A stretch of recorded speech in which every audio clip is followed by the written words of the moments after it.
Hayata dair püf noktalar kanalıma hoş geldiniz. Bugün sizlere aloe vera ile ilgili bilgiler vereceğim. Daha önce çektiğim videoda birçok soru gelmişti. Bugün sizlere ikinci videomda bana daha çok sorulan sorularla ilgili bir video çekmek istedim. Genelde gelen sorularda aloe vera'nın suyu sevip sevmediği, güneşi sevip sevmediği ve yavru vermesiyle ilgili sorular vardı.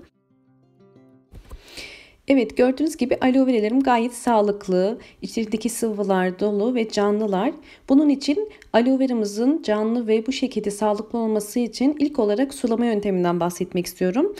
Sulama kesinlikle toprak tamamen kuruduktan sonra olmalı. Eğer evde kapalı bir ortamdaysa zaten aloe veramız fazla su vermeye gerek yoktur. Yani kurudukça bunu da elinizi toprağına şöyle sürttüğünüz zaman az çok anlayabilirsiniz. Hani toprak kuruysa kurudukça su vermek gerekiyor. Ama eğer yazın güneşli bir yerdeyse aloe veralarımız, bahçede yetişen bir aloe vera ise zaten her gün su vermek gerekiyor. Yazın çok sıcak olduğu için. İkincisi ise toprak seçimi çok önemli. Toprağın kesinlikle suyu süzdüren, tutmayan bir yapıda olması gerekiyor. Humuslu, torf, perlit ya da ponza taşı karışımından oluşan bir toprak olabilir. Bu şekilde gördüğünüz gibi ya da içine benim koyduğum gibi yumurta kabuklarını da ilave edebilirsiniz. Bu da aloe veranızın daha iyi gelişmesi için yardımcı olacaktır. Aloe vera biliyorsunuz ki birçok çeşidi var. 300'den fazla çeşidi var. Benim aloe veralarım evde yetişen aloe veralar. Üçüncü ise yavru verme konusu. Aloe veralar eğer yavru vermesini istiyorsak mutlaka saksı seçimine dikkat etmemiz gerekiyor. Çok büyük ve geniş saksılara koymamak gerekiyor. Çünkü çok büyük saksılarda aloe veralar çok fazla gelişmez, yaprakları büyümez. Bu defa gelişimini daha çok köküne verir ve kökleri uzamaya başlar.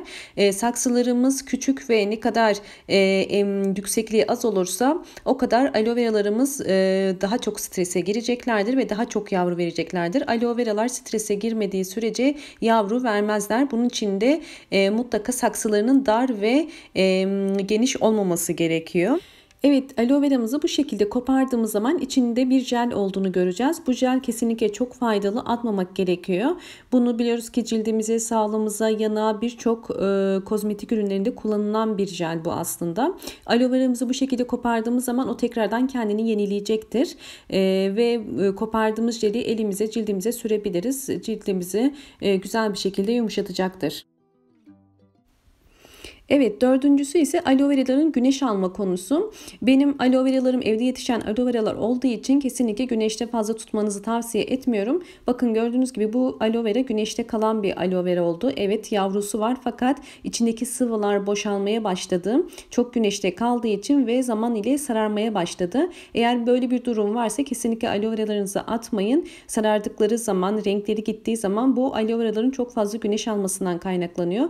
Biraz gölge bir yere koyarsanız birkaç gün sonra aloe veralarınızın eski haline geldiğini ve içinde jel topladığını göreceksiniz. Aloe veralarımızın içinde vitamin, mineral, kalsiyum, potasyum olduğu için böyle bir durumda bunların da azaldığını görüyoruz. Bunun için size bir karışımdan bahsetmek istiyorum. Diğer videomda da bahsetmiştim.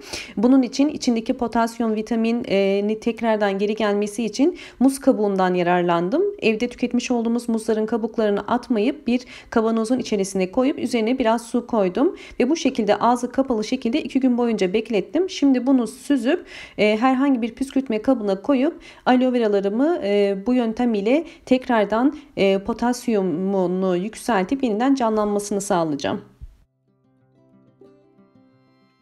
Evet. Aloe veramız çok fazla suyu sevmediği için bu şekilde bir püskürtme kabının içerisine koyarsak sadece yüzeysel olarak hafif bir sıkma yapıyoruz. Bu şekilde su ihtiyacını karşılamış oluyoruz.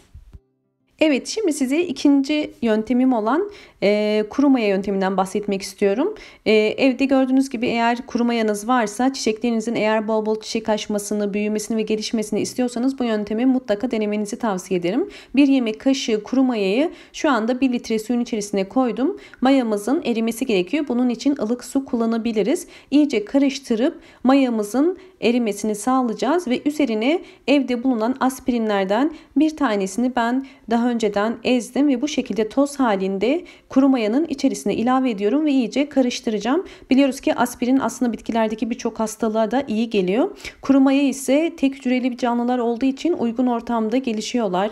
Bitkilerdeki vitamin, magnezyum, potasyum, mineral gibi bir takım ek gıda vererek bitkilerin daha da gelişmesine, daha da çabuk büyümesine ve çiçek açmasına yardımcı oluyorlar. O yüzden kuru mayalı yöntemi mutlaka tavsiye ederim. Çok fazla koymuyoruz. Bu şekilde sadece köklerini döküyorum.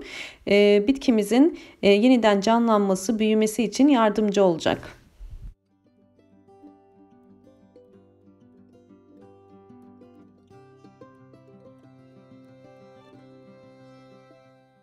Evet, bugün sizler için aloe vera bakımı ile ilgili birçok bilgilerden ve iki farklı yöntemden bahsettim. Umarım bunlar da sizin işlerinize yarar ve istediğiniz sonuçları alırsınız. Kanalımı beğeniyorsanız kanalıma abone olmayı ve beğen tuşuna basmayı, gelen bildirimlerden haberdar olmak için zil sesini açmayı unutmayın.